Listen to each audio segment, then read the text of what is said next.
Fala galera, professor Ricardo Barrios, o primeiro e único diretamente aqui para você. E agora, iniciando um estudo que é deveras importante não só para concurso público, mas para sua vida. Até para você conversar com aqueles seus tios que ficam mandando coisa no grupo de WhatsApp. Você agora vai se tornar aquele sobrinho ou sobrinha chato. Por quê? Porque você vai saber rebater qualquer coisa que o tiozão do Zap fala de maneira fundamentada, pelo menos com a fundamentação necessária para deixar aquele seu tio ou aquela sua tia de WhatsApp meio sem saber onde enfiar a cara.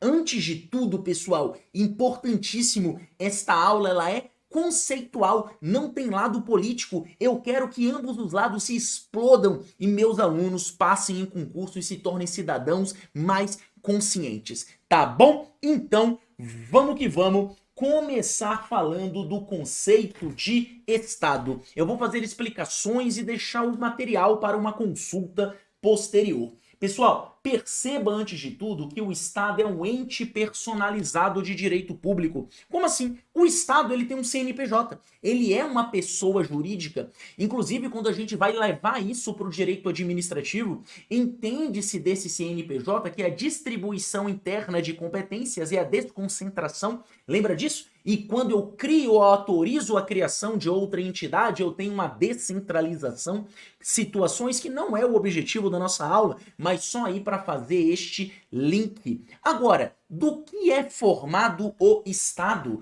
O Estado, ele é a junção indissociável de povo, território e governo soberano.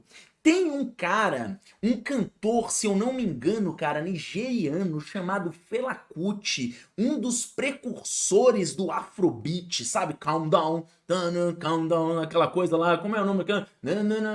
Calm down.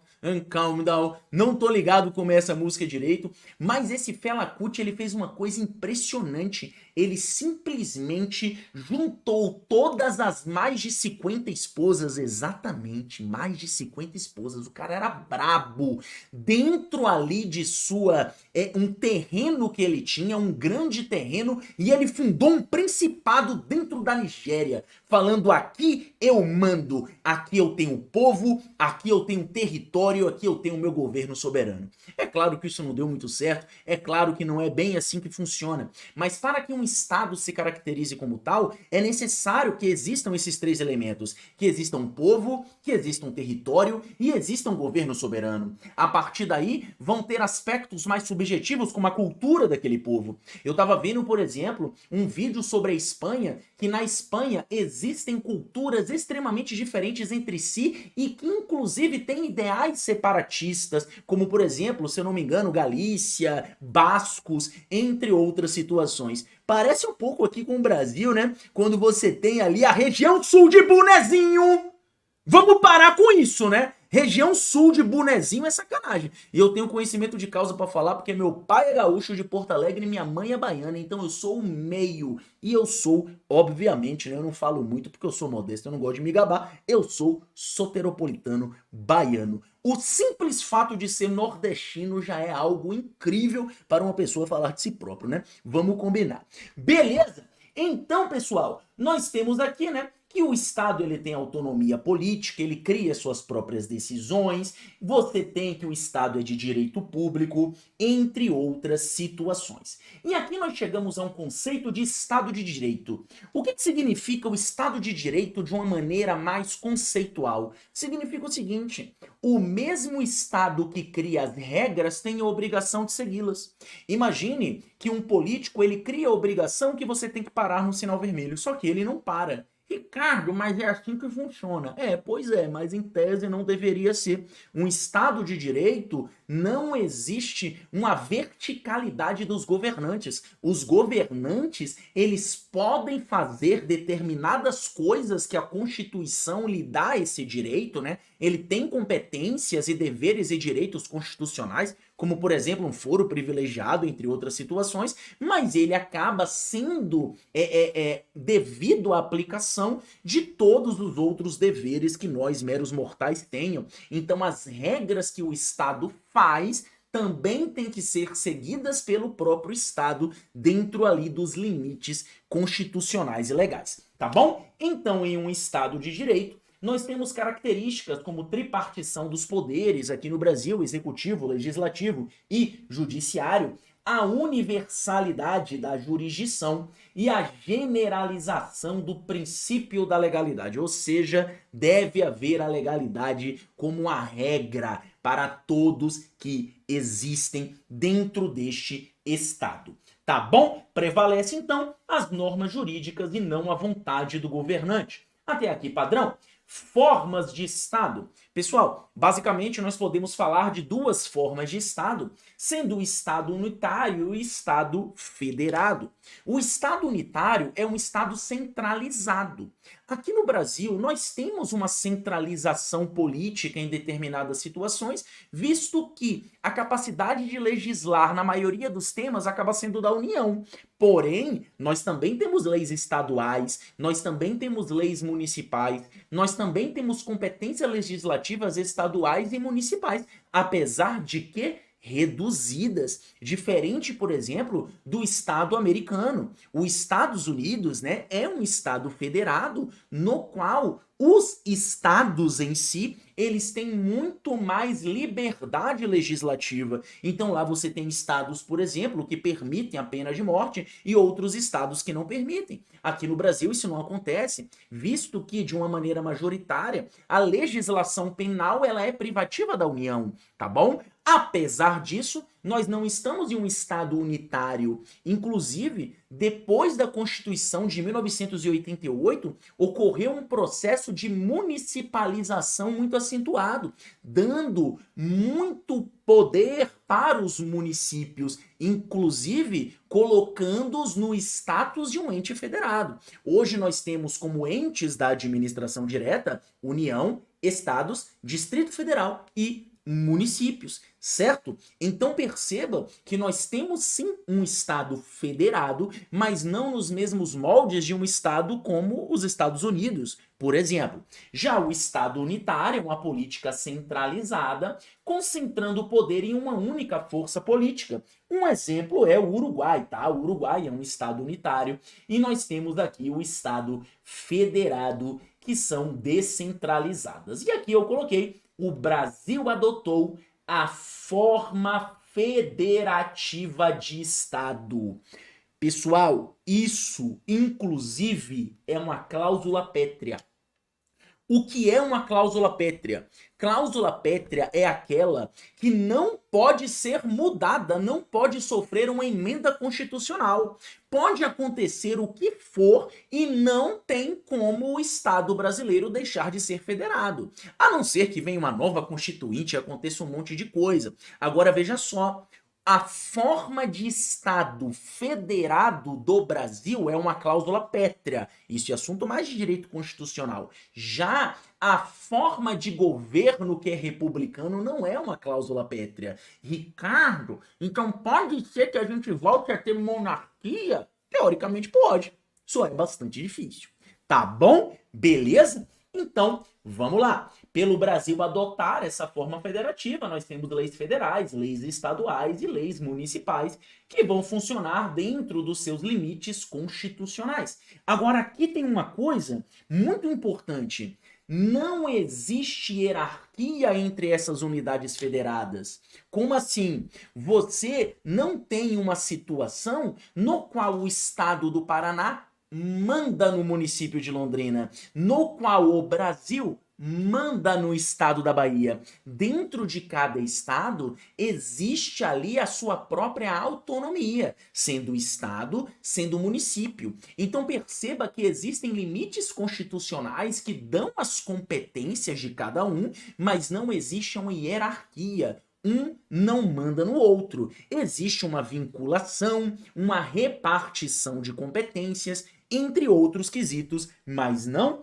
uma hierarquia. Beleza? Tem uma coordenação e uma distribuição. Tranquilo? Vamos que vamos.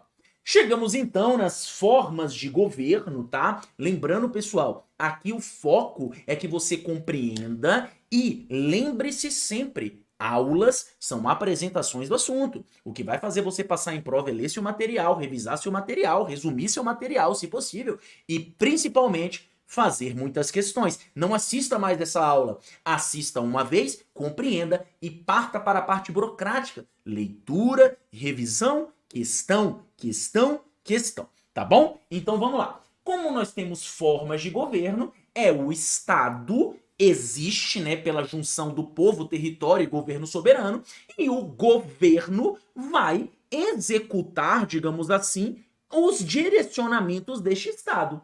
Então, o governo determina os objetivos do Estado, estabelece as suas prioridades e mantém o Estado soberano, uma vez que é uma unidade governamental que vai fazer com que aquilo seja um Estado e não seja uma anarquia.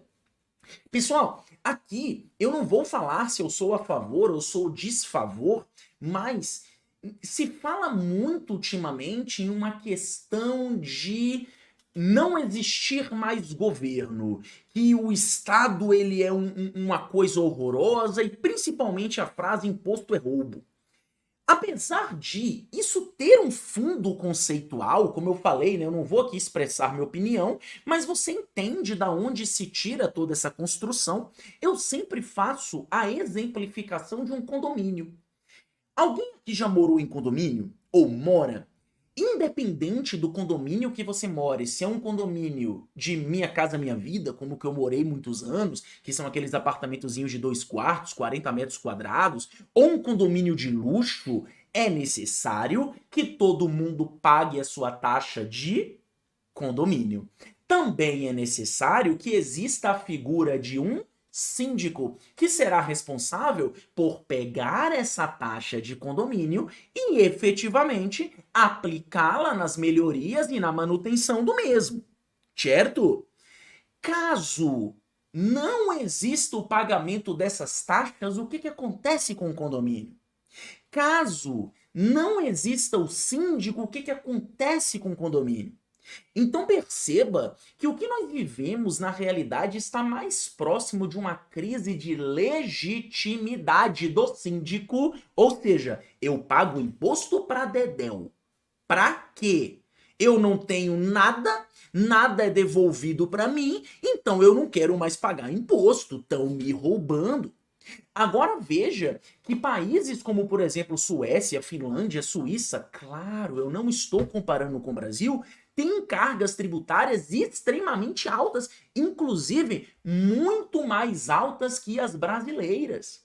Porém, essa crise de legitimidade lá não existe tanto, pelo menos que nós temos consciência, pelo fato de que os serviços públicos lá existem e são corretamente distribuídos. É como se o síndico de lá fosse mais competente. Então, aí você vem com um argumento. Não, mas cada um vai utilizar. Imagina em um condomínio, se só uma pessoa colocasse a sua garagem coberta.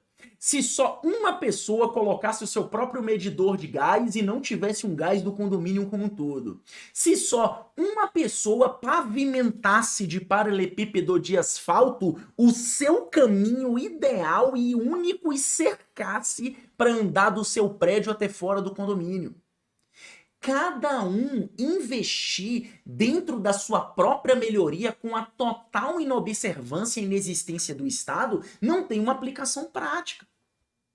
Então a nossa crise ela é mais de legitimidade do governo e por que a gente paga o imposto e a forma do que o nosso imposto é gasto, que muitas vezes são em situações que nós discordamos absurdamente do que do próprio contexto do imposto.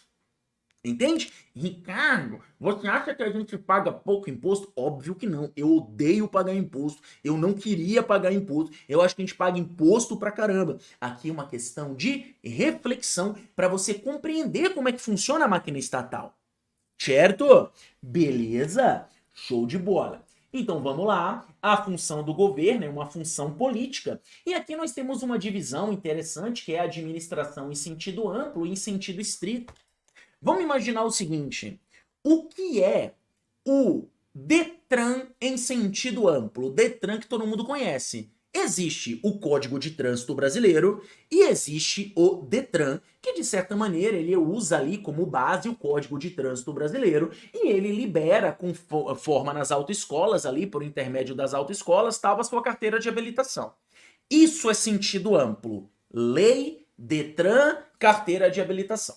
Quando a gente fala em sentido estrito, é só a execução. Por exemplo, tudo isso que eu falei no sentido amplo é tudo isso. No sentido estrito, é o Detran entregando a sua carteira de habilitação. Entende? De maneira geral, podemos dizer então que o sentido amplo da administração é a atividade política, a formação das leis, mais a própria execução da administração pública.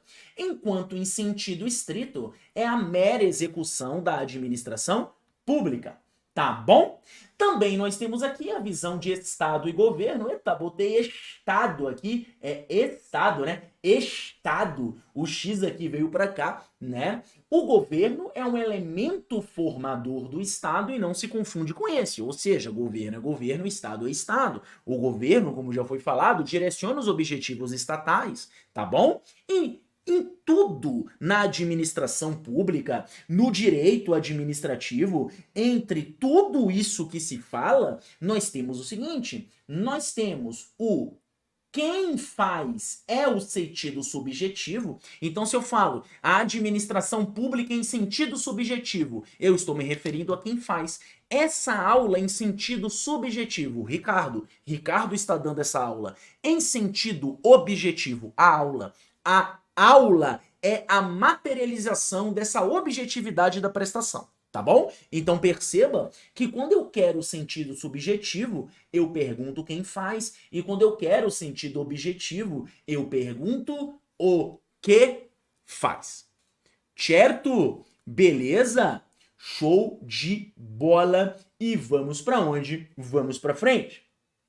Falando agora dos sistemas de governo que são adotados no mundo, digamos assim, e falando aqui também do Brasil. Obviamente, né, pessoal, que eu não vou trazer aqui na explicação regimes ditatoriais, né? Então não vou colocar aqui como um sistema de governo a ditadura, apesar de existirem governos que são ditatoriais. Tá? Mas eu não vou trazer aqui ditadura. Isso quando a gente trata no assunto ética, existe alguns concursos que trazem ditadura, necropolítica, biopolítica, ditaduras totalitaristas, entre outras concepções de Estado mais filosóficas, digamos assim, no assunto de ética, tá? Aqui não é o momento para isso, estamos tratando de administração pública.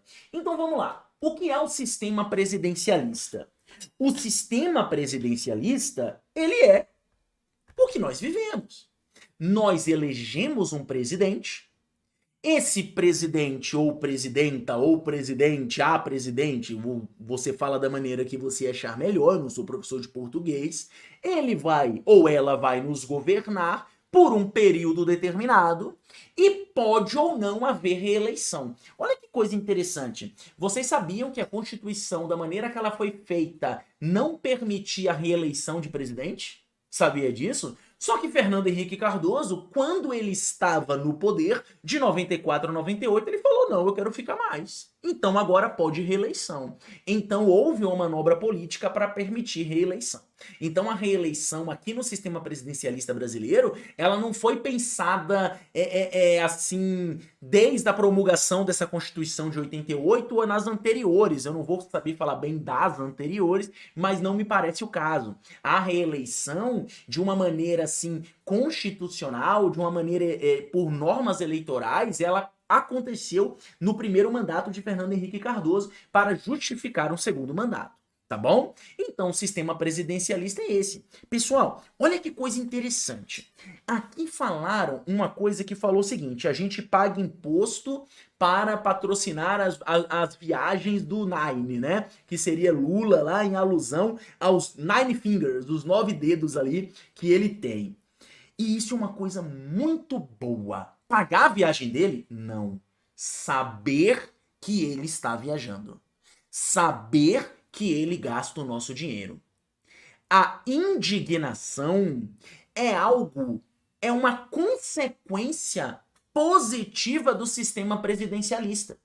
Porque olha só, no sistema presidencialista é necessário é necessário que exista uma prestação de contas. Nós vamos ver isso ali quando a gente falar de uma forma de governo republicano, que hoje em dia aqui, né, ele é expresso pelo presidencialismo. É necessário uma prestação de contas.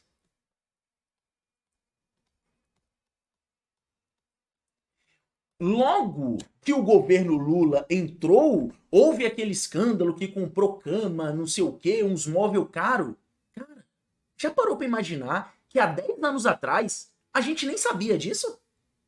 Fernando Henrique Cardoso, ou o próprio primeiro governo Lula, ou o próprio governo Dilma, podia comprar o que fosse e não chegava no nosso conhecimento. Então, pode ser a passos curtos, mas a nossa república ela está evoluindo. Nós estamos tendo mais transparência, sabendo mais do que os governantes fazem com o nosso dinheiro. Compreende? Então perceba que você saber disso e se indignar é uma boa. Não é boa pelo conceito, mas é uma consequência positiva. Pior seria se você não soubesse. E pior ainda seria se você soubesse e não se indignasse. Nós temos que nos indignar. E aqui uma coisa que eu sempre falo. Pessoal, eu sou da época do Cacete Planeta. Na época do Cacete Planeta, não importava quem era o presidente da república, a gente tirava a onda. A gente sacaneava. Agora, cara, uma vez aqui eu fui fazer uma piada e falei do Lula, quase me mataram. Aí eu fui fazer uma piada e falei do Bolsonaro e quase me mataram. Já me chamaram de esquerdista e de direitista aqui nesse canal. Aqui nessas aulas. Então eu não sei. Eu vou tirar onda com todo mundo, certo? Eu quero que todos se explodam e meu aluno passe concurso público. Inclusive, você deveria querer a mesma coisa. Você deveria querer que os políticos se explodam. Sabe por quê? Porque a pressão que você coloca nele, o controle social que você exerce é o pesadelo dos políticos. Se todo mundo fizer barulho e não importando o clubismo, eu vou defender esse porque eu sou de esquerda, eu vou defender esse porque eu sou de direita. Não, meu irmão, você não vai defender ninguém, você vai atacar todos, porque você não tá nem aí para quem tá ali. Você quer a melhoria do serviço público, a melhoria da utilização de nossos impostos, de nossos tributos. Tá bom? Beleza. Então, vamos lá. Então, predomina a divisão dos poderes, o presidente é o chefe do poder executivo, cumpre um mandato fixo e pode ou não existir reeleição. E aqui nós temos uma coisa interessante. Nessa forma de governo presidencialista, republicana, né, o presidente acumula as funções de chefe de Estado e chefe de governo. Tá bom? Como assim? Imagine a seguinte situação. Se eu sou presidente e eu vou representar o Brasil numa conferência da ONU, eu tô lá como o quê? Chefe de Estado. Eu estou representando o Estado brasileiro. Agora, eu dando ordens para os meus ministros para executar as políticas públicas que eu quero implementar, eu estou funcionando como chefe de governo. Então perceba que na figura do presidente está tanto a chefia de Estado como a chefia de governo. Tá bom?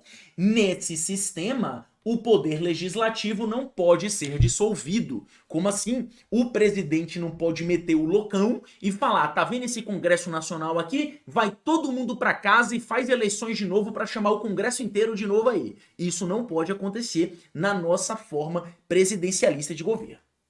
Certo? Beleza? Vamos lá. Sistema parlamentarista. Tem como principais características uma colaboração entre executivo e legislativo. O poder executivo normalmente é dividido em duas frentes, sendo o monarca e primeiro-ministro ou grupo de ministros, conselho de ministros, e nesse caso, o chefe do executivo não acumula as funções de chefe de Estado e chefe de governo. Pessoal, olha só que coisa interessante. Quando a gente tem hoje o rei Charles, né, que eu ainda não me acostumei a falar, né, que é príncipe Charles, o rei Charles lá da Inglaterra, ele atua como chefe de Estado. Só que o chefe de governo acaba sendo o primeiro-ministro escolhido pelo rei Charles. Entende? Então ali você tem algo mais de duas frentes. Você tem a chefia de Estado sendo feita ali pelo monarca e a chefia de governo sendo feita ali pelos burocratas, escolhidos por esse monarca, sendo um primeiro-ministro ou um conselho de ministros. Tá bom? Beleza? Show de bola. Então aqui o primeiro-ministro é indicado pelo presidente monarca e, nesse caso, pode ter a dissolução do parlamento.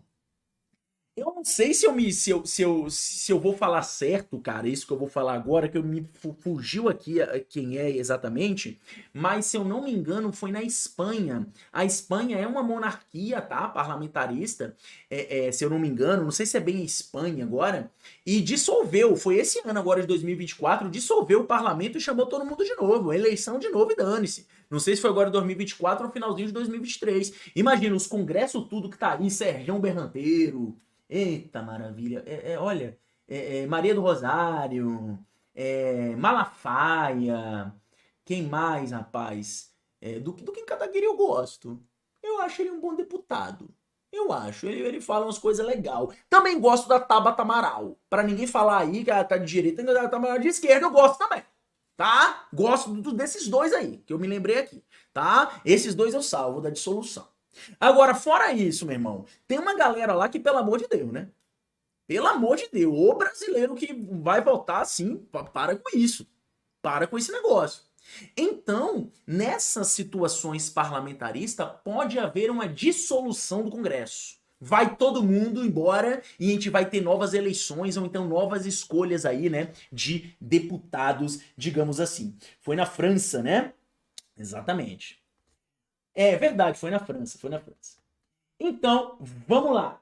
Nós temos aqui, então, as formas de governo. Pessoal, como já foi falado, nós temos a forma republicana, que é adotada no Brasil. Quais são características da forma republicana? Eletividade, tem que ser eleito.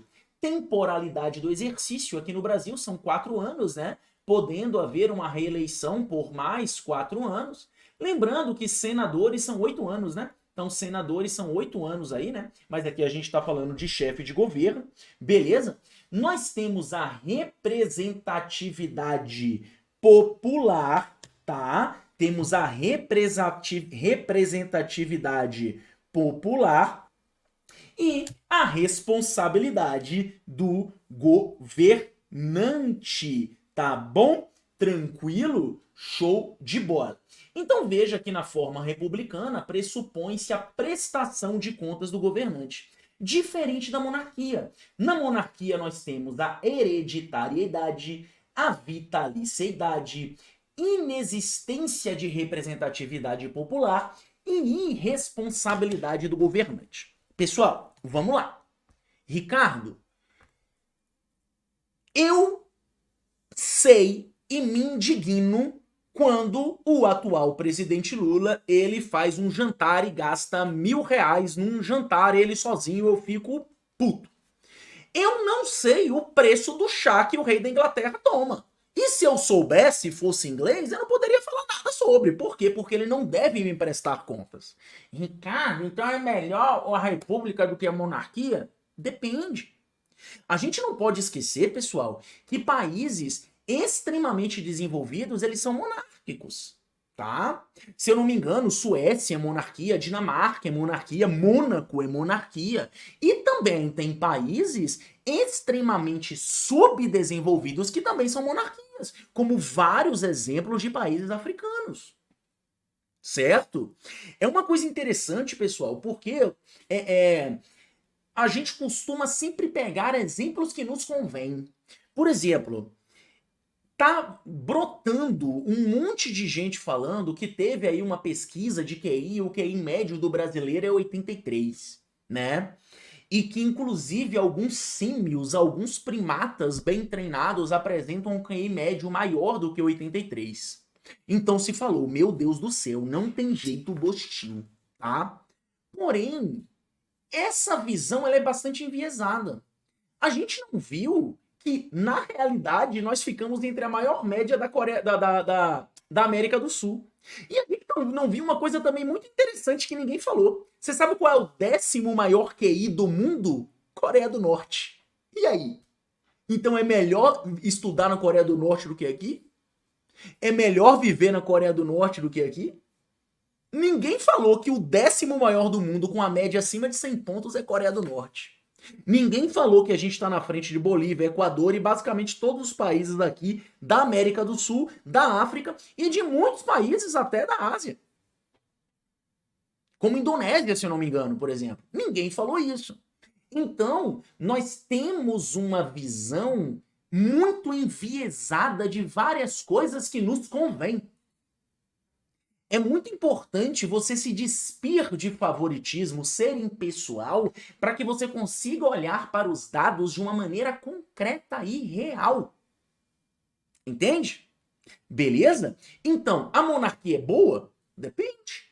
Depende de qual estado, da maneira que ela é instaurada, de sua tradição, de sua cultura. Inclusive, se eu não me engano, no ano de 1991, teve um plebiscito para a gente voltar a se tornar uma monarquia. Teve 16% de votos, se eu não me engano, né? Não deu certo, tá bom? Mas, de qualquer maneira, nós temos essa questão aqui, né? Vamos lá. Então, nós temos, né, que na monarquia o governante não tem o dever de prestar contas. E o Brasil adota a forma republicana, mas não é cláusula pétrea. Ou seja, pode ser alterada, mas é um rolê danado para alterar. Via de regra, não é uma cláusula pétrea, tá bom? Tranquilo? Vamos falar um pouquinho aqui então de evolução da administração pública. Eu acho que já deu para a gente compreender o que é o Estado federativo, um Estado unitário, já deu para a gente entender várias questões ali sobre república, sobre monarquia, sobre o nosso dever de prestação de contas. Inclusive, adiantando, quando a gente quer chamar prestação de contas de um nome bonito, a gente chama de accountability. Então, o assunto accountability nada mais é do que a prestação de contas pelo governo ou da sociedade ou de órgãos de controle, como o Tribunal de Contas, por exemplo. E aí você vai ter accountability vertical, horizontal, societal, tá bom? Beleza? Vamos lá. Então, nós temos aqui que a administração pública passou por momentos distintos durante a sua história. E aqui eu vou fazer um gap. Qual é o gap? Gente, qual é a diferença entre administração geral e administração pública? Em 80% dos casos, nada. É uma forma de aplicabilidade. Vamos lá pensar na seguinte situação. Existem pessoas na administração privada? Existe? Podemos dizer, então, que a ciência que embasa a maneira que eu, como gestor, devo conduzir essas pessoas é a administração geral. Certo? Existem pessoas na administração pública? Existem. Servidores públicos.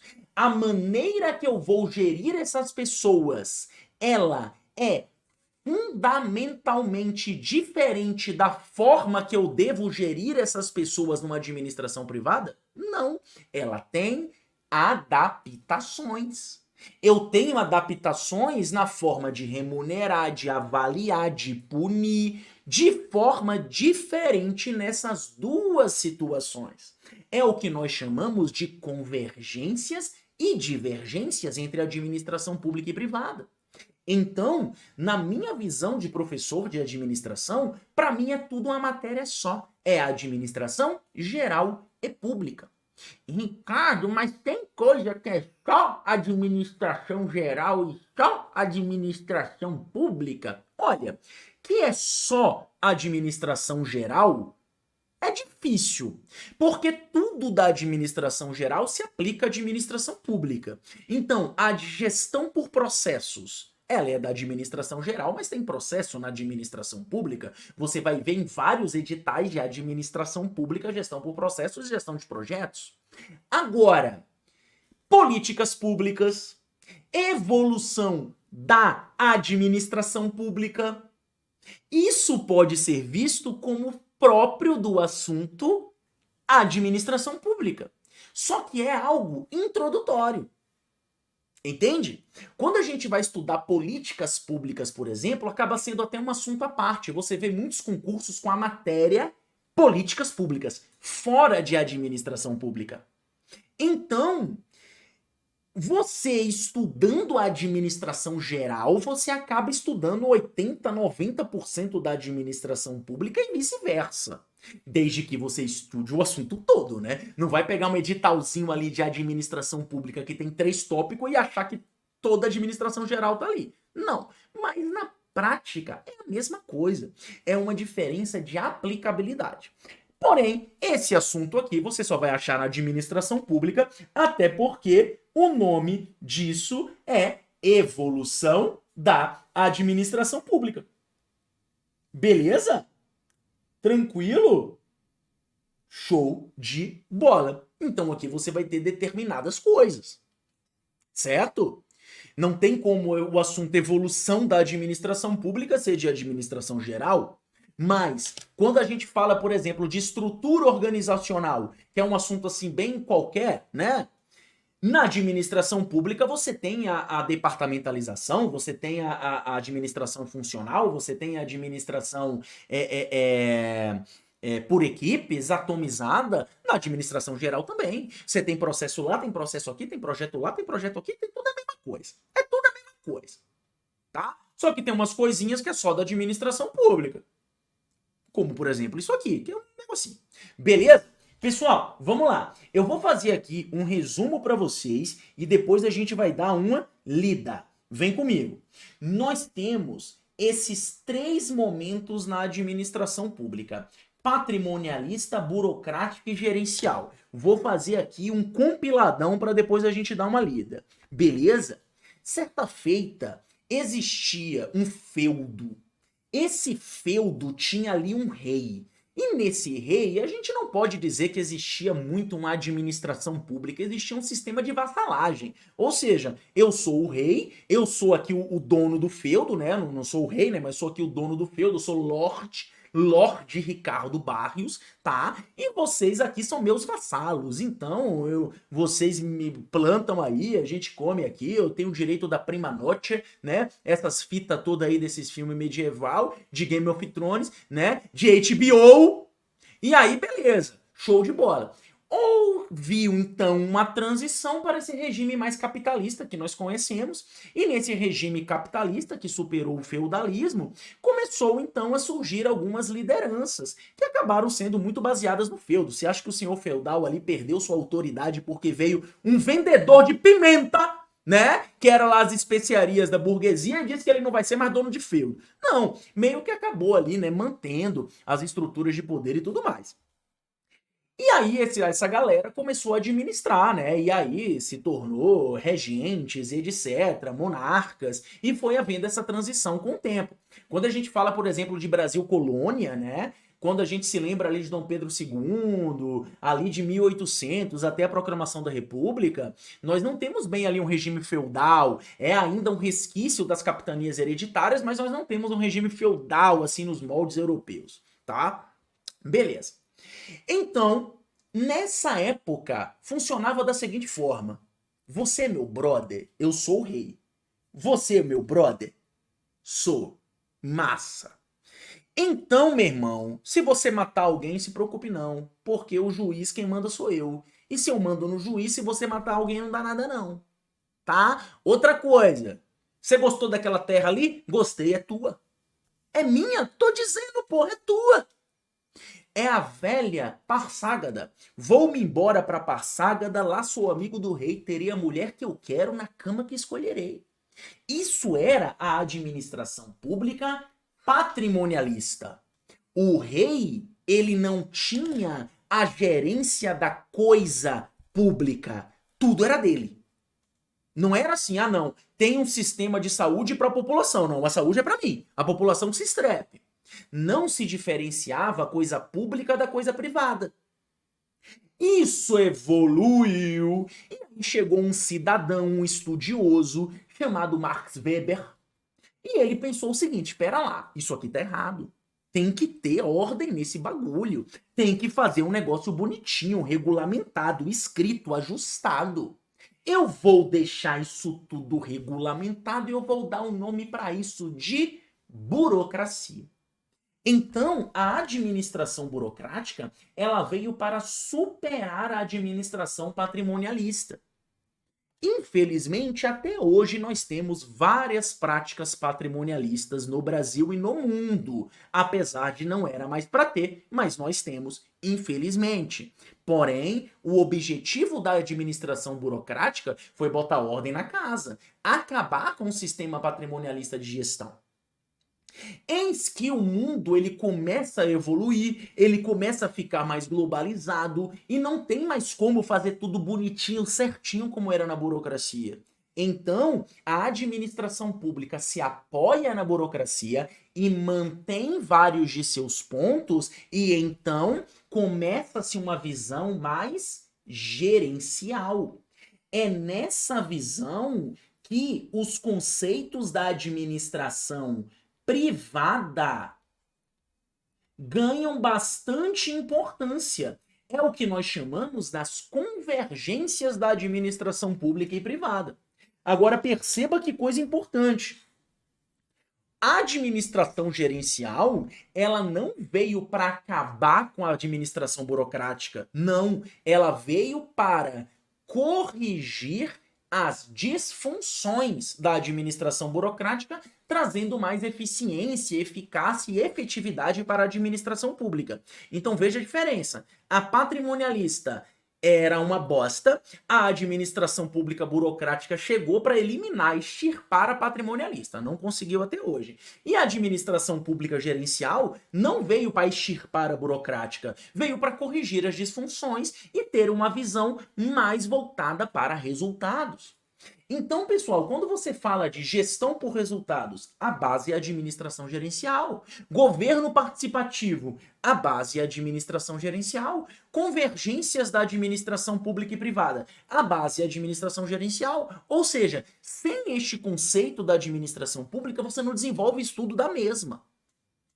Então aqui nós temos um exemplo do que eu gosto de falar para alguns alunos. Tem aluno meu que fala o seguinte: Ricardo, por que tem aula de MMC na plataforma? No edital não cai MMC? Ah, pronto. No edital não cai soma. Vai estar assim no edital. Matemática, tópico 1, soma e subtração. Então quando chegar lá, já que não caiu soma e subtração no edital, vai só jogar os números para você e você decide o que fazer com aquela merda. É assim então. Existem questões que são fundamentais. Você precisa saber somar, diminuir, dividir, fazer um MMC para que você consiga desenvolver o mínimo da matemática. Da mesma forma, você precisa entender o que é a forma de Estado, forma de governo, a evolução da administração pública para que você consiga desenvolver um mínimo da administração pública como estudo. Tá? Beleza? Então, vamos lá. Então aqui as convergências e chegamos na administração patrimonialista. Ela era predominante até meados de 1930, você tinha uma extensão do poder do soberano, tinha muita corrupção e muito nepotismo, tem até hoje, né? Ausência de carreiras administrativas, não tinha concurso público, nem se pensava em ter. Era o seguinte, rapaz, sabe José? Rapaz, sei, José filho de Firmino, ele mesmo, rapaz, menino bom, né? Bom. Foi estudar na Europa, voltou usando garfo. Garfo, ih, é viado. Usou garfo, é viado, é afrescalhado. Não pode usar garfo, não, pô, mas ele é um menino bom, veio da Europa, usa garfo, usa guardanapo, entendeu? A gente podia dar um cargo pra ele de promotor. Rapaz, não é verdade? Você vai ser promotor agora. É assim que funcionava. Inclusive, essa piada eu tirei de uma situação que é o seguinte: sabia que essa ideia de que as pessoas de Pelotas, né, lá do Rio Grande do Sul, têm comportamentos assim, mas, sabe, de tirar a camisinha dando um passo pra frente, né? Essas coisas que é tudo boato. Mas por que acontecia isso? Da onde veio isso? Tem várias versões. Uma das versões mais aceitas, né, se tiver algum pelotense aqui, corrija-me, fale depois comigo, é que por a cidade de Pelotas e arredores ter se desenvolvido muito no início do século XX, se eu não me engano, muitos filhos de fazendeiros, de pessoas poderosas iam estudar na França. E não podemos nos esquecer, cara, que o gaúcho tem isso nas poesias, ele tem espírito de centauro. Ou seja, ele fica sempre montado no seu cavalo. É um espírito de centauro, de desbravador dos pampas. Rapaz, meu irmão, Eu vou dizer pra você, meu pai é gaúcho, meu pai é meio brabo, hein, tio? O bagulho é louco. Aí chega os filhos que iam estudar na França quando voltava, sabiam poesia, sabia literatura, vinha com ideia de iluminismo, usava garfo. O churrasco tinha que ser no garfinho e no guardanapo para não melar mãozinha de gordura. Isso aí, pra época, meu irmão, o bagulho ficava meio esquisitinho, né? Então, é daí que vem essas situações. Tá bom? Descaso pelo cidadão e pela sociedade. Os cargos públicos eram, em geral, presentes destinados aos amigos do rei, e a res pública não é diferenciada da res privada. Ou seja, a coisa pública não tinha diferença da coisa privada. Tudo que era do governo era do rei, e assim que era, e acabou-se. Estes presentes também são chamados de prebendas ou sinecuras. Então isso aqui aparece muito em prova. Se falar prebendas ou sinecuras, nada mais está falando do que esses presentes, favorecimentos típicos da administração patrimonialista, tá bom? E aqui eu coloquei que a coisa pública não é diferenciada da coisa privada. Como eu já falei, né? A administração patrimonialista ainda não foi totalmente superada. Temos também a administração burocrática. Quando Max Weber chegou, ele resolveu botar ordem na casa. E ele falou, não, peraí, cara. É para ter gente na administração pública trabalhando, ele tem que estudar, tem que ter um concurso público. Ou pelo menos um precursor de um concurso público. A regra, ela se dá por uma autoridade racional legal. Eu não vou te obedecer só porque você é filho de Firmino. Eu vou te obedecer porque você ocupa um cargo. Cargo este que guarda uma hierarquia sobre mim. Por isso que eu vou te obedecer. O nome disso é autoridade racional legal. A autoridade ela é baseada em uma racionalidade e um regulamento, em uma legislação. Então, a teoria de Max Weber foi profundamente influenciada por essa autoridade racional legal. Inclusive, o próprio Max Weber, ele criou, né, ele derivou, digamos assim, para ele começar a explicar a teoria, 3 tipos de autoridade. A tradicional, baseada numa hereditariedade, em uma ancestralidade, né? Ancião, patriarca, coisa do tipo. A carismática, porra, eu vou seguir aquele cara que aquele cara é brother. Gente, rapaz, o cara, ó, que cara engraçado. Gente boa, vou seguir esse cara é brabo. E a racional legal, que é o quê? É o que possibilita colocar ordem na casa na administração pública. Eu vou lhe obedecer porque existe um regulamento que fala que eu devo, no meu cargo, obedecer quem está nesse cargo. Então eu devo uma obediência ao que o cargo representa e não uma pessoa. Impessoalidade. Então perceba que a administração burocrática, ela falou de profissionalização, ideia de carreira administrativa, impessoalidade, formalismo e mérito. Ela é presente no Brasil de 1930 a 1985 de uma maneira predominante, apesar de existir burocracia até hoje, isso não é ruim, tá? Faz parte da administração pública, ou seja, não pode ser descartada, e a burocracia não é necessariamente algo ruim. Inclusive, Weber acreditava que era a forma mais eficiente possível, tá bom? E Weber acreditava que a burocracia, embasada na autoridade racional legal, era mais adequada para um ambiente corporativo, uma vez que não é personalista como as outras duas formas. Então perceba, de maneira geral, a burocracia, apesar de ser muito mais aplicável à administração pública, ela também se encontra na administração privada. Visto que na administração privada existem regras e regulamentos que embasam muitos fundamentos daquela empresa que eu estou. Certo? Beleza? Aqui eu fiz algo só para deixar um pouco mais aprofundado, vou deixar vocês lerem aí, até porque nós revemos esses conceitos quando vamos tratar de liderança. Tá? Lá no assunto liderança, motivação, a gente revê esses conceitos. O que é mais importante aqui é você saber que a burocracia, ela se baseia na autoridade racional legal, ou seja, ela é garantida por regras e normas oriundos de um regulamento ou normativa e que é aceita pelo grupo. A autoridade não está na pessoa, está no cargo. Tá bom? Tranquilo?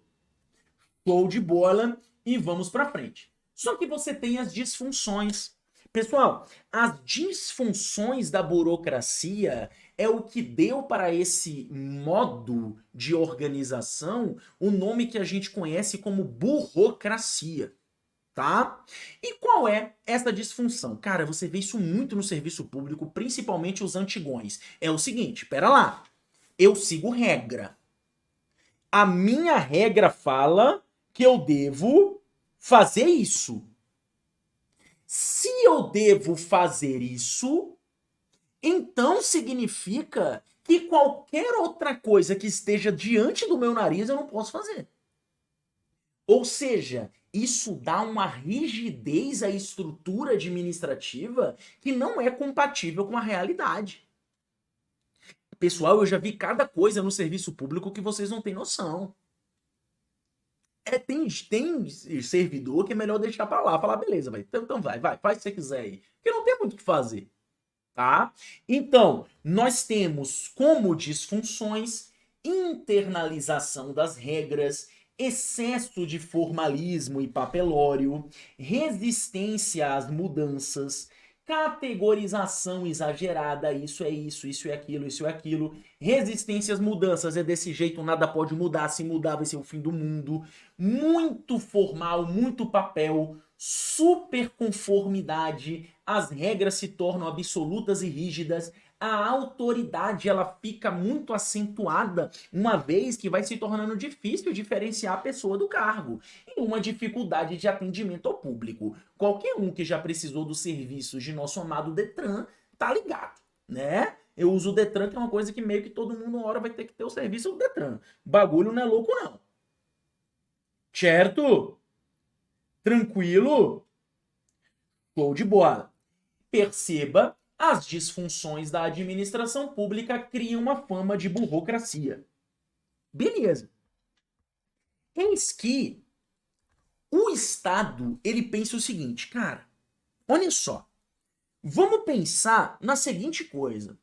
Digamos que eu tenho um filho, e meu filho ele chega para mim e fala o seguinte, ô pai, eu preciso de 100 reais para que eu possa ir num show.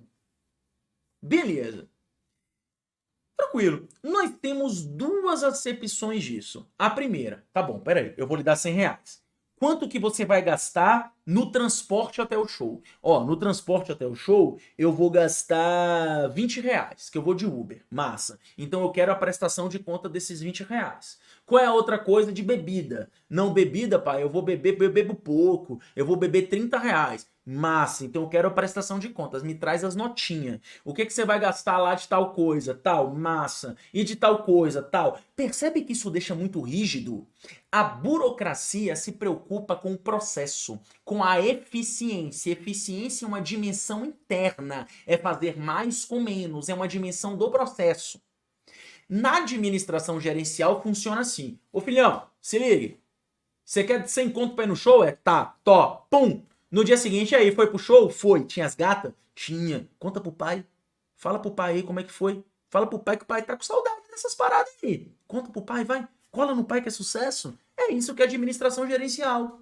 A administração gerencial, ela pensa o seguinte, cara, eu vou me basear na confiança e não na desconfiança. Ele não vai me prestar conta de tudo. Agora, o objetivo desse dinheiro não era ir pro show? Então ele tem que estar no show. Agora, se ele conseguiu fazer outra coisa pra ir no show de carona tal e gastou esses 20 reais do show com bebida, em vez de transporte, beleza, ele foi pro show. Perceba, a prestação de contas ainda existe, só que ela não é tão rígida. Se ele só gastou 50 para ir no show e contudo ele devolveria os outros 50, mas eu não vou ficar ali caxias em cada coisa. Então é assim que hoje funciona, de maneira geral, uma licitação pública, por exemplo. Qual é o orçamento para você fazer essa estrada? Ah, é 20 milhões? Tó, cadê a porra da estrada? É isso. Entende? De uma maneira bem resumida, é assim que funciona a administração gerencial. Agora veja que coisa interessante. Perceba que eu falei, quanto dinheiro é para você fazer essa estrada? Tó. Não é mais o governo que faz a estrada. Não é mais o governo que produz o bem, que tem essa função de produtor. O governo terceiriza, licita, contrata, concede, permite, atuando como um regulador. Percebe? Então, na administração pública gerencial, começam a pipocar o que a gente chama de privatização. Então, veja só que coisa interessante. Na administração pública gerencial, você tem um foco em resultado e não no processo. O início dos seus primeiros sinais começa na segunda metade do século XX. Ela é focada em combater a ineficiência da gestão pública, busca a qualidade do serviço, a rapidez e as políticas públicas eficientes, objetiva a eficiência, eficácia e efetividade com foco no resultado, caracterizada pela descentralização administrativa e preza pela confiança ao invés da desconfiança. Agora, olha que coisa interessante. Perceba que esse modelo utiliza várias situações da administração privada, mas não se confunde com esta. A administração privada é a administração privada, a administração pública é a administração pública. Inclusive, como eu já citei, a administração gerencial não negou a administração burocrática, e sim baseou-se nesta. Certo? Pessoal, não tem mais como confundir administração patrimonialista, burocrática e gerencial. É isso aí. Beleza? Tranquilo. Só que olha só, isso aqui eu acabei já explicando na aula toda, só que eu deixei aqui escrito para que você consulte. Quais são, então, as convergências da administração pública e privada? Ambas têm recursos, ambas precisam de gestão estratégica, ambas planejam, organizam, dirigem e controlam, ambas têm líderes, ambas precisam motivar. Agora, é como eu falei, a administração pública, o INSS pode ser visto como uma empresa. Só que essa empresa INSS não vende nada.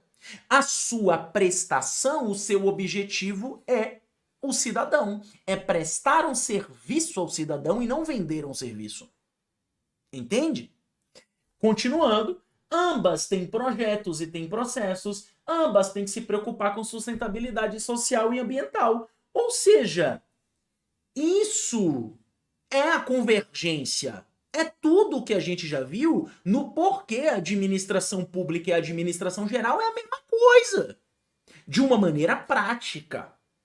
Então, se você pegar um edital de administração pública, você vai achar lá, muito provavelmente, gestão de processos, processo administrativo, gestão de projetos, gestão da qualidade. Se você pegar um edital de administração geral, você também vai achar a mesma coisa.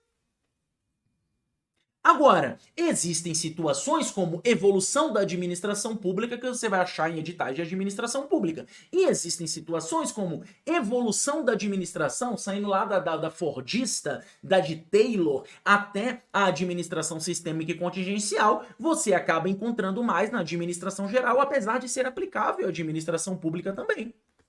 É muito importante que você compreenda isso aqui. A administração pública não busca o lucro. Ricardo, e a Petrobras? A Petrobras tem lucro? Tem, mas não é o seu objetivo. O lucro é uma consequência do bom serviço. É por isso que existe uma dicotomia entre as ações da Petrobras aumentaram. É bom? É, eu tenho ação da Petrobras, é um pouquinho, mas eu tenho lá, eu quero que vá para a lua. Eu quero que aumente muito, tá? Mas se você ir na Constituição, a Constituição é muito clara em falar que as empresas públicas de sociedade de economia mista são sem fins lucrativos. O que significa isso? Que não deve ter lucro? Não. Algo que é sem fim lucrativo não é que não deve ter lucro, mas o seu fim máximo não é o lucro. Imagine a seguinte situação. Imagine que tivesse uma crise hídrica no Brasil e, como solução, o governo pensasse o seguinte: caramba, eu tenho o monopólio do serviço de água. Já sei.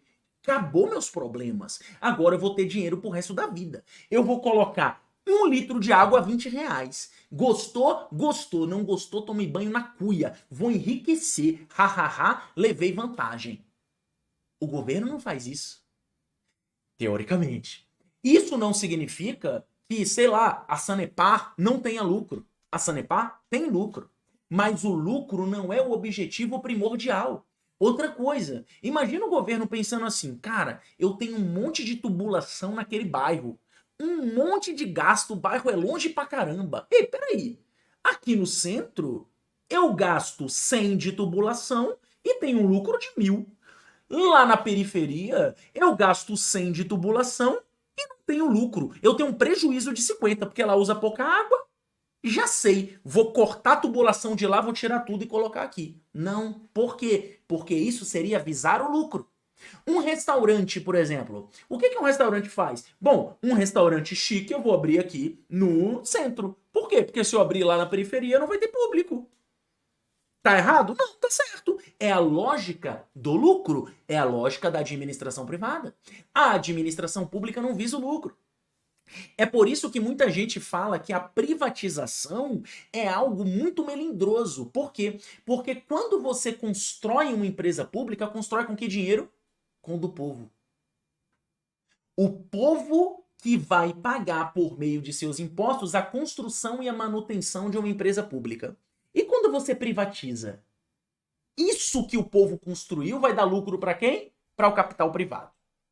Ricardo, mas o capital privado ele tem maior eficiência na hora de administrar. Não duvido, tem mesmo. Costuma ter bastante. Mas existe uma questão conceitual que sugere uma discussão. Por isso que se você me pergunta, Ricardo, você é a favor da privatização? Depende.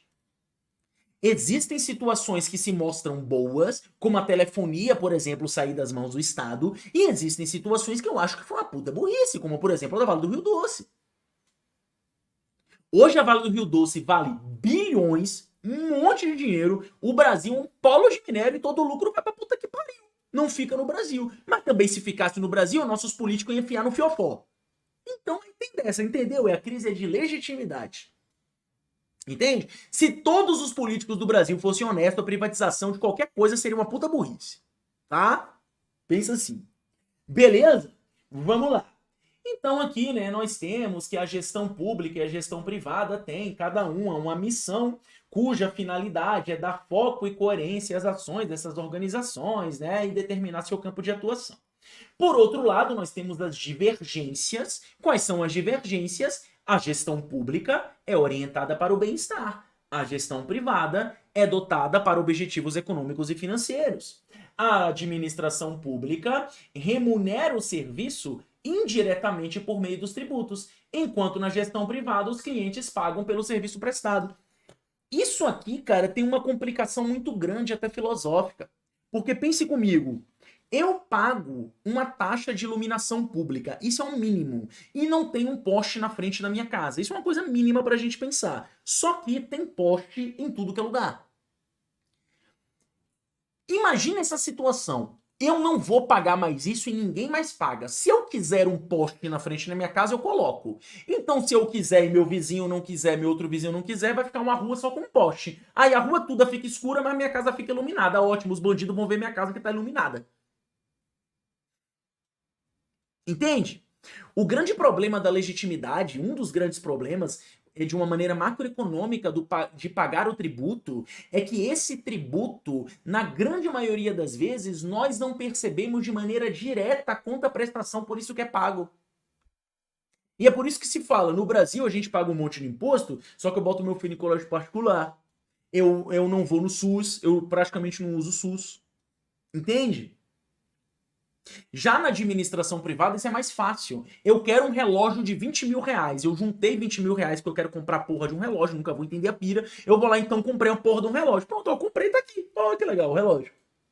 Ou seja, eu tenho uma contraprestação direta entre o que eu pago e o que eu recebo. O que não acontece na administração pública, essa contraprestação é indireta. Tá? Beleza? Show de bola. Continuando, na gestão pública, não há uma simetria entre quantidade paga e quantidade recebida, acabei de falar. E na gestão privada, eu compro 2 hambúrguer, eu vou ganhar 2 hambúrguer.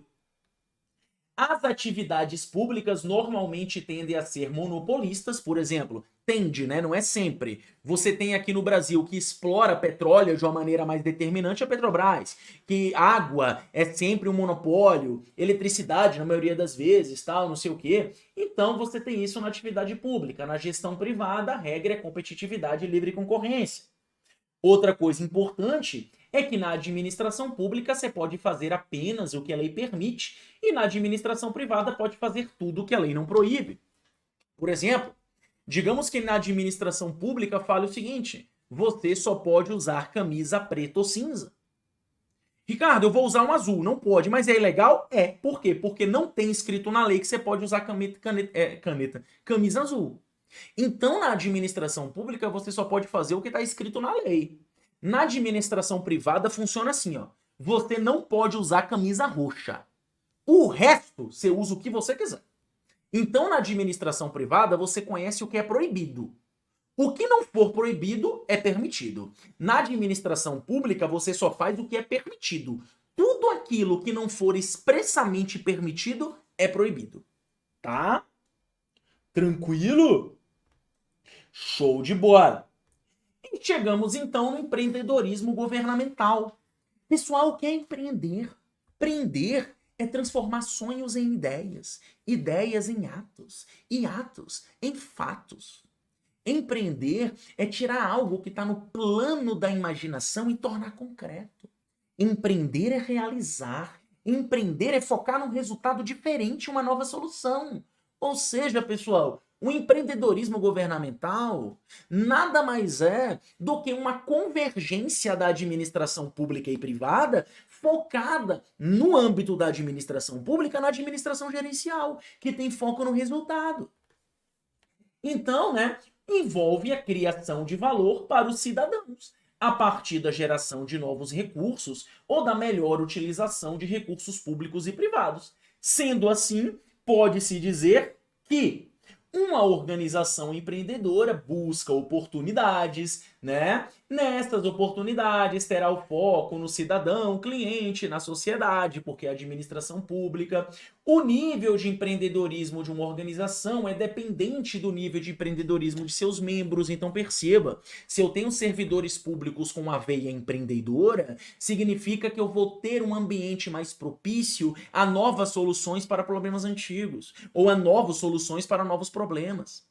Uma vez perguntaram a Einstein, se você tivesse 1 hora para resolver um problema e desse problema dependesse a sua vida, o que você faria? Ele falou numa entrevista, isso é verdade, ele falou assim: eu gastaria 55 minutos ou mais definindo qual é a pergunta que eu devo fazer. Olha que genialidade. Para que você saiba a solução, você tem que saber qual é a pergunta. Se você não souber a pergunta, não existe solução. Então a equação difícil, ela esconde a pergunta que deve ser feita. Então, o empreendedorismo é você criar soluções para perguntas antigas e novas perguntas que gerem novas soluções. É novidade, é avanço. E isso existe na administração privada e na administração pública. Então, quando a gente fala de empreendedorismo governamental, é isso. A organização empreendedora treina e coloca os indivíduos em posição de detectar oportunidades. Ela se esforça conscientemente para diminuir as consequências negativas de fracasso e aprende com seus fracassos. Certo? O governo empreendedor forma parcerias com a sociedade. O cidadão é convidado a participar na gestão pública. Então perceba, anda de mão dadas com a gestão participativa. Tá? Tranquilo? Show de bola. E pessoal, chegamos então no modelo de Estado. Como essa aula é introdutória, ela vai ser um pouco maior que o nosso padrão de aulas aqui. Normalmente, nosso padrão de aulas vai de 50 minutos a 1h05. Essa aula aqui vai chegar perto de 1h30. Que é justamente para a gente passar tudo o que você precisa saber sobre a administração pública nessa parte conceitual, para que você consiga desenvolver o seu estudo a partir daí, em todas as outras aulas e materiais que aqui estão disponibilizados em nossa maravilhosa plataforma. Tá? Beleza. Pessoal, vamos falar então desse Estado liberal. Gente, vou aqui contar uma breve historinha para a gente explicar, porque isso aqui é mais conceitual. Vamos lá. Toda a história, né? Mas vamos chegar na Primeira Guerra Mundial. Na Primeira Guerra Mundial, estava fervilhando, quem já viu Peaky Blinders, tá ligado? Logo depois da Primeira Guerra Mundial, ali no começo do século, né, de 1900 até 1920, a gente saiu de um sistema de escambo, não de escambo, mas assim de subsistência, para o que a gente chama de Revolução Industrial. Tem uma coisa que é muito interessante, é o seguinte: fala-se hoje, com razão, que nenhum cidadão no planeta é capaz de fazer um lápis. Como assim, Ricardo? Eu tenho alguém que faz lápis artesanal. Ah, é? Ele vai minerar o grafite? Ou ele já compra o grafite pronto? Ou ele vai minerar o grafite? E depois que ele minera o grafite, ele processa. Aí depois ele vai lá e derruba a árvore para fazer a madeira do lápis. Aí extrai o leite do pau, que é a seringa, para fazer a borracha que fica atrás ali. Lá ele. Depois ele vai lá, minera o ferro para fazer aquele ferrinho que... Ele faz tudo. Ele produz a porra da tinta. Percebe? Hoje o mundo ele tá tão globalizado e a Revolução Industrial já tá tão intrinsecamente ligada em nossa convivência que é inimaginável pensar em não existir ela. E isso se deriva para muitas coisas do nosso cotidiano, pessoal. Não tem nada a ver com a Revolução Industrial em si, mas há 70 anos atrás não tinha antibiótico. Você tem noção que é isso? Você pegava uma porra de infecção de garganta, você podia morrer. Porque não tinha uma porra de penicilina, bezetacil, como a gente chama hoje em dia. Imagina os caras que viviam nesses puteiros na época como o bagulho era feio, né? Um corte, você podia perder a perna. O bagulho era louco. Hoje tem antibiótico, tem tudo. Tem sabonete. Vocês já pararam pra pensar a evolução da higiene humana, que é um sabonete? A minha mãe, que é da roça, a minha mãe, mano, minha mãe tem 59 anos de idade, minha mãe é nova. A minha mãe, ela passava limão debaixo do braço pra combater o mau cheiro. Cara, é logo ali. Olha como mudou e a gente não imagina. Então, nessa época, surgiu meio que um frenesi. Qual era esse frenesi? Tudo que era produzido era consumido. Depois da Primeira Guerra Mundial, então, meu irmão, era o seguinte: quantas latas de carne, que na época era isso que produzia, né? Você consegue fazer aí? 1 milhão. Pode fazer. Se fizer 1 milhão, vai vender 1 milhão. E se fizer 2 milhões, vai vender 2 milhões. E se fizer 20 milhões, vende 20 milhões. Então os industriais da época viam a indústria como uma fábrica de dinheiro. Tudo que eu produzo eu vendo, não existe ociosidade na indústria. Esse pensamento, ele era derivado do liberalismo econômico. O liberalismo econômico, a ideia liberal, preconizada entre outros pensadores por Adam Smith, falava o seguinte: a ambição individual leva ao bem comum. Faça tudo de acordo com sua ambição, que isso vai ser regulado por uma mão invisível do Estado e vai dar tudo certo. E parecia muito correto. Tudo que eu produzia, eu vendia. Então a minha ambição de produzir vai acabar vendendo mais, que vai ter a ambição de outras pessoas para produzir serviços acessórios, e isso tudo vai virar uma grande maluquice e todo mundo vai prosperar pro resto da vida. Se você tem essa certeza, quanto você produz? Tudo que você puder. E aí você produz,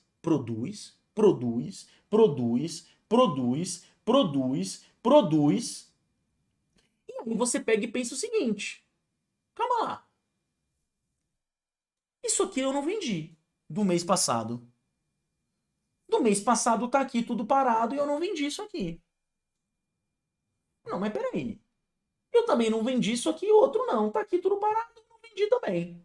Que porra é essa? Como é o nome disso aqui? Ô, John, qual é o nome que eu dou pra esse negócio aí? Então, velho, vamos chamar de estoque? Estoque. Estoque. Boa. Rapaz, velho, não estão comprando mais. Essa porra desse estoque tá abarrotado. Rapaz, meu irmão, essa porra desse estoque tá abarrotado. Não tá vendendo essa merda, não. Rapaz, essa porra não tá vendendo. 1929, crise. A crise de 29, entre vários outros fatores, foi uma crise de estoque. Não tinha mais mercado, houve uma desaceleração da economia e se formaram estoques que não tinham escoamento. Como você tem muito estoque e não tem quem compre, para que você precisa manter a produção? O que aconteceu? Extremo desemprego. Vamos primeiro dar vazão a esse estoque. Se você tem um extremo desemprego, não tem mais a massa da população com dinheiro para comprar o estoque. Então o estoque continua se acumulando, a produção continua diminuindo, crise total, falência bancária, maluquice, todo mundo morrendo, gente se jogando das janelas, coisa toda acontecendo. Então, o Estado liberal, que parecia umas mil maravilhas, causou no seu processo e no seu rompimento uma extrema desigualdade social. Pessoal, em 1920 era normal criança de 8 anos trabalhar. Existe até, cara, procure no Google, não é mentira, uma coisa que é chamado de Revolução dos Pivetes, Brexit Revolution, que é uma revolução dos entregadores de jornal, acho que é dos Estados Unidos ou da Inglaterra, que meteram louco, mataram gente e as porra. Uns gurizinhos de 8, 9, 10 anos. O bagulho era louco. Tá? Então, pessoal, de uma maneira geral, nós temos que o liberalismo ele foi assim um aflorescimento do capitalismo, ele foi adotado para combater o poder do soberano, liberdade, propriedade privada, livre concorrência e comércio, pressupõe nenhuma ou mínima interferência do Estado, trouxe um enorme desenvolvimento comercial, mas causou uma enorme desigualdade. Utilizava-se como base o pensamento de Adam Smith. Lembrando, pessoal, isso aqui não é uma aula de economia, né? Tem que parar aqui, né? Um grande beijo para minha mãe apareceu, então é tradição. Tem que parar para mandar um beijo para minha mãe, tá? Beijo, mamãe. Então, pessoal, isso aqui não é aula de economia, tá? Então eu tô explicando aqui de uma maneira superficial. Não é meu objetivo aqui adentrar nas minúcias do liberalismo econômico, tá bom? Beleza. Continuando, deu merda em 1929. Aí chegou um cara chamado, olha que nome bonito, não, esse aí, cara, vou dizer pra você, o cara que tem o nome desse, ele tá fadado a entrar na história. John Maynard Keynes. Caralho, tio. Chegou vulo quando ouço o nome desse. John Maynard Keynes. E Keynes, ele falou assim, rapaz, velho, deu bosta essa porra aí de 29, né, velho? Deu bosta. Rapaz, velho. Estoque pra porra, né? Rapaz, vem cá, velho. E se em vez da gente deixar essa porra tudo aí de qualquer jeito, o Estado não desse uma força? Não, vamos dar uma intervenção? Vamos gerar emprego? Keynes, ele foi pai de uma das frases e das ideias mais interessantes que eu já ouvi. Pague as pessoas para cavar buracos de manhã e depois pague outras pessoas para fechar esses buracos à noite. Nada. Ou seja, cavar e fechar. O que essa frase significa? Keynes entendeu, pela sua teoria keynesiana, que a intervenção estatal, a injeção de recurso do governo na economia, ela é fundamental. Entende? Inclusive, quando a gente fala do cálculo do PIB, se eu não me engano, você tem que PIB vai ser igual ao consumo das famílias, mais investimento das empresas, mais gastos do governo, menos a balança comercial, né, que é exportações, menos importações, né, na verdade é mais a balança comercial, né, mais exportações, menos exportações. Então, se tiver uma balança comercial positiva, aumenta o PIB e vice-versa. O G na fórmula do PIB, acabou sendo introduzida por Keynes. Colocou os gastos do governo. Só que isso tudo é muito deturpado hoje em dia. Porque quando hoje se fala assim, o teto de gastos, fala o seguinte, não pode ter teto de gasto porque tem que ter gasto. Se não tiver gasto, como é que a coisa vai melhorar? Mas também não pode ter gasto de qualquer maneira, porque senão o negócio tudo explode. Entende? Então, assim, é tudo meio um monte de falácia e é difícil você debater de uma maneira consciente problemas que são reais, né? De qualquer maneira, nós tivemos que keynesianismo, Keynes, né? Ele defendeu a intervenção do Estado, dando ao Estado uma função de geração de emprego, controle de juros, controle de taxas alfandegárias. Foi desenvolvido logo após a grave crise econômica que atingiu o mundo, né? Após 29, durante essa grave crise, como a resposta ao liberalismo clássico. Finalmente, também nós temos o neoliberalismo. O neoliberalismo falou o seguinte, espera lá, também não é assim. Vamos intervir, mas nem tanto. Vamos dar uma intervenção mais ou menos aí no bagulho. Então, é um contraponto às ideias de Keynes sobre o papel do Estado na vida social. Tem uma mínima intervenção do Estado, o setor privado tem maior poder de atuação e defende a abertura econômica. Para quem não sabe da nossa história, o governo Collor foi o responsável pela abertura econômica das empresas automotivas. Teve coisa boa também. Collor falava que só tinha carroça no Brasil. E aí abriu aqui o mercado para que empresas como, sei lá, Ford e outras, e sei lá, como não, Hyundai, Honda e bababá, entrasse aqui no Brasil e desenvolvesse os seus parques produtivos. O neoliberalismo, ele resulta em críticas muito interessantes. Quando a gente teve a crise de 2008, que foi uma crise feita pela especulação imobiliária, né, lá dos Estados Unidos, muitos bancos faliram. Muitos. O governo, para salvar os bancos, interviu entregando a fundo perdido. A maioria disso nunca foi pago. Mais de $1 trilhão para o sistema bancário. Inclusive, os bancos mantiveram os bônus de seu executivo. Gente, o banco falindo, todo mundo lenhado, mas o executivo com 30 milhões de bônus anual. Com o dinheiro de quem? Do governo. É por isso que fala uma coisa muito interessante. E a gente tem que ter essa consciência para não confundir as coisas. O liberalismo, ele acaba sendo liberal nos lucros, mas intervencionista nos prejuízos, de uma concepção prática. Por exemplo, eu sou um industrial. O lucro é meu. Eu já pago muito imposto. E paga mesmo, tá? Não tô dizendo que paga pouco imposto, não. Eu pago imposto pra caramba mesmo, nem sou industrial, né? Então, assim, o cara paga muito imposto. Agora, meu Deus, deu merda. Deu merda, vou falir. O governo, então, ó, deixa eu falar aqui com você. Se eu falir, eu tenho 20 mil funcionários, vou botar 20 mil na rua. Aí a vida tem dessas, hein, governo? Outra coisa, eu vou pegar, que eu sou rico, né? Não sei se você sabe, mas se falir essa merda, foda-se, eu continuo rico. Porque vai falir a empresa, não sou eu. Eu vou decretar uma recuperação judicial e não uma recuperação pessoal. Eu não vou decretar falência pessoal, é falência da empresa. Se eu me retar também, eu pego essa fábrica e levo pro Paraguai. E aí, governo? O governo, não, o que é isso? Vamos tirar uma isenção aqui, ó. Você não vai pagar mais imposto. Quer saber de uma? Toma aqui, ó, um empréstimo aí, ó. Me pague 2% ao ano de juros. Entende? Então essa intervenção acaba também, de certa forma, afetando quem tem maior poder aquisitivo. Tá? Beleza? É uma crítica plausível a esse sistema interventor. Pessoal, tudo existe um meio termo. Quando se fala, por exemplo, na Apple, que talvez seja um dos maiores exemplos aí de empresa, a Apple, não foi a Apple que desenvolveu o sistema de geolocalização. Sabe quem desenvolveu o sistema de geolocalização? O governo, o exército americano, que é do governo. Então, para coisas de grande escala, é quase impossível que seja um investimento privado. Não tem dinheiro para isso. Acaba sendo investimento público. Então, por exemplo, uma empresa privada vai investir em ciência e tecnologia e educação a nível nacional? Se você pega a universidade corporativa da Amazon, que é uma das empresas mais valiosas do mundo, atinge ali um grupo de funcionários e alguns correlatos.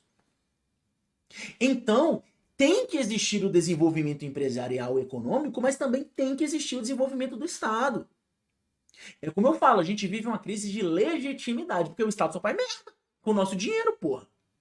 Tá? Beleza? Show de bola. Então veja que esse neoliberalismo ganha força a partir da segunda metade do século XX e no Brasil começa a ser aplicado a partir da década de 90, ganhando mais força ao final desta mesma década. Acontece também o seguinte, esse movimento da crise de 29 fez muito país, principalmente europeu, pensar assim, cara, o que adianta eu ter tanto dinheiro se meu povo tá na merda? Então, pera lá. Eu vou intervir muito e eu vou deixar meu povo tudo de boa. Eu vou dar muito dinheiro pro meu povo. Aqui todo mundo tem casa, comida, moradia, o negócio todo. E isso é o que se chama de estado do bem-estar social, o welfare state. Visa reduzir as desigualdades sociais, é um contraponto ao liberalismo, é um modelo assistencialista, intervencionista, busca garantir os direitos sociais mínimos e equilibrar capitalismo e democracia. Agora veja só que coisa curiosa. Imagine você ser um trabalhador, pai de família na década de 40 em um regime de welfare state na Inglaterra, por exemplo. E aí você pensa o seguinte, não, peraí. Eu tô aqui trabalhando, veja só, antes de tirar qualquer conclusão, eu tô me colocando na cabeça desse cidadão, tá? Peraí. Eu tô aqui trabalhando pra porra. Me lenho pra caralho pra trabalhar. Pago imposto pra caramba. E sabe o filho do Jorge? O que tem o filho do Jorge? Rapaz, vagabundo, não faz nada. Fica bebendo o dia todo. Só que o governo deu casa, o governo paga a conta de luz, o governo paga a conta de água, o governo dá comida, o governo dá... Que porra é essa, tio? Compreendeu? Isso, se você for colocar de uma maneira ampla, não vou dizer justifica, que é uma palavra forte, mas dá pra você compreender o pensamento de muito europeu que é contra a imigração, por exemplo. Ricardo, você é contra a imigração? Não. Sabe por quê? Porque eu não vivo isso. A gente não tem imigração no Brasil. O que vem pra cá? Haitiano, venezuelano, boliviano? Quantos? Milhões? Não. A gente, pelo menos em grande parte do Brasil, não convive com a imigração. Então eu não tenho como dar uma opinião sincera nem como que eu sinto. Porque eu acho que eu só fui atendido por uma pessoa, sei lá, só tive contato, assim, em uma relação de trabalho com uma pessoa que não fosse brasileira, acho que umas 2 vezes. Quando eu fui aqui no mercado e a pessoa era de algum país latino-americano, a gente é latino-americano também, né? Mas acho que ela era, sei lá, boliviana, venezuelana, que me atendeu no caixa, e uma outra vez que eu fui comprar uma coisa na rua e o cara era do Haiti, sei lá. Então eu não tenho lugar de fala para falar como é que eu me sinto com a imigração, né? Então perceba que isso vem de disfunções do Estado. Por que eu tô pagando tanta coisa? E aí quem não quer fazer nada só vai ter o lucro, só vai ter o welfare state. Isso gerou uma crise. Essa crise do welfare state, né, aconteceu, inclusive, desde 88 o Brasil tenta aplicar o seu welfare state, né? Se você for ver nossos direitos sociais, tem moradia, educação, bababá, e muitos desses, para não dizer quase todos, são ignorados, tá? Aí você tem conceitos de direito constitucional, como mínimo existencial, reserva do possível, aí são outras coisas. A crise do welfare state é justamente porque o governo ficou sem dinheiro, teve uma espiral inflacionária, teve que aumentar os preços, aumentar a base monetária, aquela coisa toda, crescimento da dívida externa e uma legitimidade social, uma crise disso, porque, de modo geral, acaba superonerando a classe média. Como assim superonerando a classe média? Gente, veja só, imagine um estado de welfare state do jeito que é. O rico Meu irmão, ele tem conta na Suíça. O rico não usa serviço público. O rico pega os seus filhos e bota pra estudar naqueles colégios internos lá da Europa, aquelas coisas loucas lá, né? O rico, ele tem mobilidade. Ele não gostou daqui, ele vai pro país do lado. Não gostou daqui, vai pro país do lado. Não gostou daqui, vai para o rico é outra coisa. O pobre, ele é usuário direto dos serviços dados pelo welfare state. Quem é que acaba de uma maneira prioritária pagando isso? A classe média, que é a classe trabalhadora. Então, quando fala assim, eram os grandes produtores que eram contra o welfare state, nem sempre. Muitas vezes isso vinha do povo, da classe trabalhadora. Do que hoje, né, muitos chamam de pequenos burgueses, né? O que seria pequeno burguês, né? Aquela coisa toda, só para vocês compreenderem. Quando vocês veem ali o esquerdopata falando e o direitista bolsominion falando, você compreende ali da onde que vem aquelas ideias, para que você consiga fazer a sua reflexão. Se você entrar no cerne de cada coisa, todos têm fundamento de razão. Perceba, você pensar, caramba, eu que tô pagando essa festa toda, pode ser visto como pensamento direitista e até como falam de maneira totalmente jogada no lixo, fascista.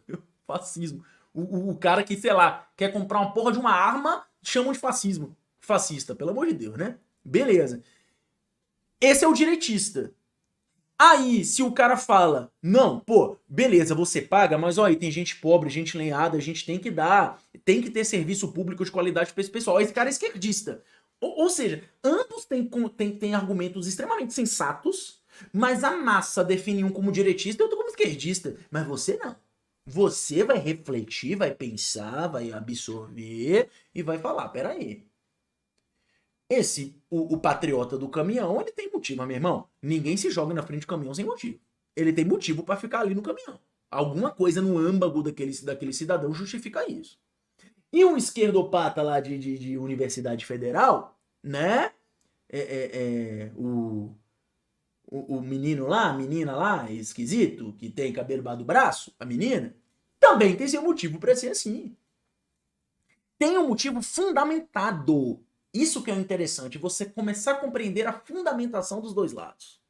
Certo? Beleza?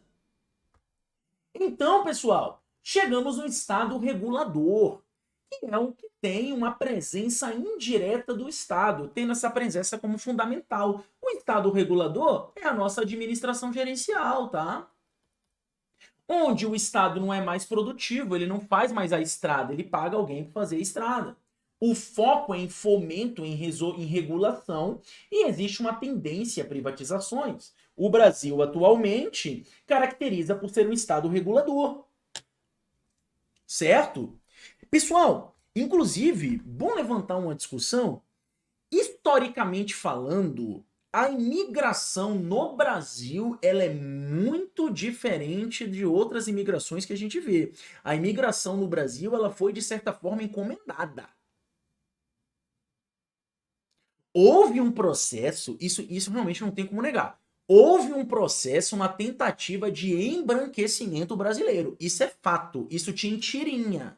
Lá de 1930, 1940, fundamentou integralismo, Plínio Salgado, aquela coisa. Isso é fato. Isso não é invenção. Por que que chamou o imigrante? Sofreu pra caralho, chegou aqui não tinha nada. Mas por que que chamou o imigrante italiano, alemão e não chamou o imigrante do Congo? Tinha gente lá no Congo também. Por que não chamou um cambojano? Chamou o europeu.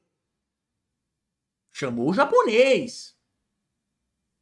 Meio que chamou, né? Que o japonês é mais depois da Segunda Guerra. Mas nesse primeiro parte ali da República do Café com Leite, chamou o europeu. Então a imigração brasileira é diametralmente oposta do problema migratório que a gente vive hoje no mundo. Porque hoje a imigração, ela não é encomendada na maioria dos casos, ela é um movimento natural de pessoas querendo uma melhor condição de vida. É como se fosse aqui nesse jardim é mais florido, então todo mundo vai para lá e quem mora no jardim começa a ver que não tem mais flor. Gera uma complicação. É diferente do que houve aqui no Brasil. Cara, a TV Lei Áurea agora há pouco tempo, um monte de escravo tá aí na rua sem fazer nada. Sem fazer nada não, né? Sofrendo pra caramba, se lenhando, se desgraçando todo. Rapaz, velho, eu não quero isso aqui não. Já sei, por que então, em vez da gente não pagar, em vez da gente pagar esse ex-escravo aí como assalariado e dar uma condição digna, por que a gente não chama o Medjenga e o Berdinazzi? Vai que vem um cara parecido com o Thiago Lacerda. Pô, Brasilzão! Coisa histórica, a gente tem que ter uma visão também, né? Beleza? Tranquilo? Show de bola! Então nós temos aqui as funções do governo para que a gente finalize isso aqui.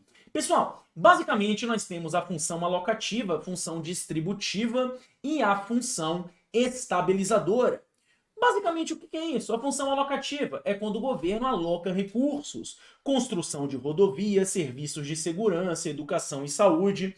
A função distributiva é quando o governo distribui esses recursos, como, por exemplo, construir por meio de uma tributação específica um serviço público de saúde, Bolsa Família, etc. Tá? E a função estabilizadora tem a ver com você estabilizar a taxa de juros, nível de emprego, nível de renda. Então você tem que o governo, de uma maneira geral, tem essas três funções: alocativa, distributiva e estabilizadora. Pessoal, para a gente fechar, vamos falar aqui rapidamente do gerencialismo público, do consumerismo e do Public Service Orientation, ou PSO. Vamos lá. Lembra que eu falei do welfare state? Que tava dando merda lá, não sei o que, não sei o que, não sei o que, aquela coisa toda. Eis que na Inglaterra, rapaz, Inglaterra é retada, né? Tem umas coisas assim, surgiu uma dama. Mas não era uma dama qualquer. Era uma dama de ferro. Nome, Margaret Thatcher. E Thatcher, meu irmão, botou o negócio e falou o seguinte, meu irmão, eu quero mais que todo mundo se lembre. Ó, agora a gente vai fazer que nem faz economia doméstica. Tem dinheiro para comprar pão? Não tem, então compra menos pão. Tem dinheiro para pagar a luz? Não tem, então desliga a luz do quarto, só vai ligar a luz tal hora. Tem dinheiro para tomar banho quente? Não tem, todo mundo só toma banho frio. Thatcher, ela foi um dos grandes expoentes do gerencialismo puro.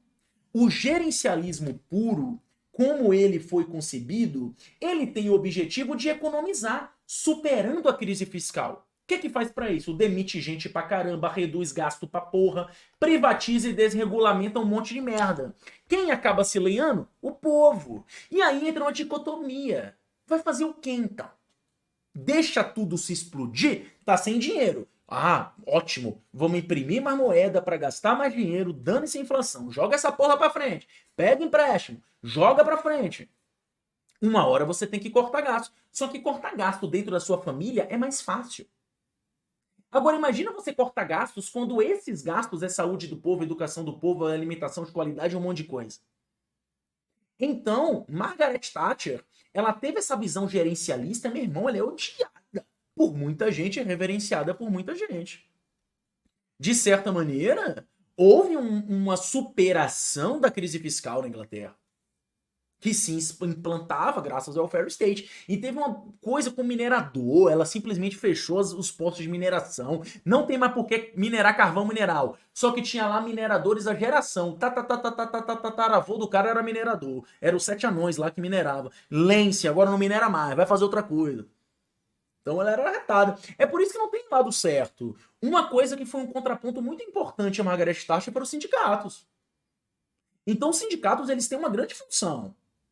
Entende? Só que assim, no final, gente, todo mundo defende os seus próprios interesses. Cabe uma análise da história a gente ver qual foram os interesses que eram mais certos de serem defendidos. Mas isso passa muito por um enviesamento pessoal. Porque até quando a gente julga os interesses alheios, a gente julga com base em nossos próprios interesses. Beleza? Tranquilo? Show de bola. Aqui surge o termo rolling back the state, ou seja, reverter o Estado, regulamentando. Trouxe vantagens como análise de custo de políticas públicas, vamos ver quanto isso custa, mas tirou a flexibilidade dos gestores de decidir e inovar, além da falta de preocupação com os impactos, principalmente sociais. Tá bom? Tranquilo? Show de bola! Beleza! Perceba, a qualidade do serviço público e demanda dos cidadãos, ela é em segundo plano, tá bom? Diametralmente oposto ao gerencialismo puro, nós temos o consumerismo, já que no consumerismo o foco não é a organização do dinheiro, mas sim a satisfação do cliente. De certa maneira, é como se você pensasse assim, ó. Eu tenho uma filha, o que eu mais quero é fazê-la feliz. Aí minha filha fala assim, papai, eu vou ser feliz com uma bolsa aqui que custa 30 mil reais. Massa, seja feliz, pô. Você tem dinheiro pra pagar? Não, mas eu quero te fazer feliz. Você tá sendo feliz? Tá sendo feliz. Vai dar merda? Vai dar merda. Já o gerencialismo puro é o seguinte, papai, eu quero uma bolsa. Então, filha, vou te dar um saco plástico aqui, porque não tem como nem comprar uma bolsa de R$1, nem se a gente juntar. Por quê? Porque tem aqui os custos da casa. O que é mais importante, você ter a porra de uma bolsa ou a gente comer pão? Né? Então, assim, ó, vamos pegar direitinho, inclusive, ó, tem até dinheiro sobrando, mas tem que investir para no futuro você ter sua faculdade. Então, dane-se a sua bolsa. Gerencialismo puro é mais ou menos isso aí. Entendeu o contraponto? Então, no consumerismo, o objetivo é aumentar a qualidade do serviço público, baixa a preocupação com accountability. Dane-se a prestação de contas. É algo extremamente populista. Então, quando você vê o Ciro Gomes falando, nós temos que combater essas práticas consumeristas, que eu não sei o que tem, ele tá falando disso. Tá?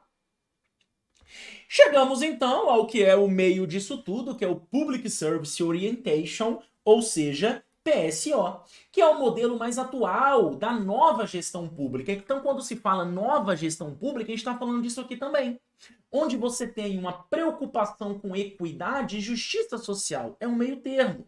Você também se preocupa com transparência e accountability. Beneficiários passam a serviços como cidadãos, titulares da coisa pública. Surge, então, o paradigma do cidadão cliente. Beleza? Pessoal, então é isso. Eu espero que nessa aula eu tenha feito você pensar, tenho feito você se questionar, principalmente entender o que é administração pública e todos os seus aspectos. Aqui, acredite, muitas questões de prova estão aqui, cara. Não tem prova de administração pública que não se pergunte umas 2, 3, 4 questões do que foi feito aqui nessa aula, tá? Então é fundamental que você tenha esses conhecimentos. Como sempre, lembre-se, aulas são apresentações do assunto. O que vai fazer você passar em prova é ler seu material, resumir seu material, revisar seu material e, principalmente, fazer muitas questões. Como sempre, muito obrigado por tudo, mais uma vez. Te vejo na próxima, meu parceiro. Valeu, falou e até mais!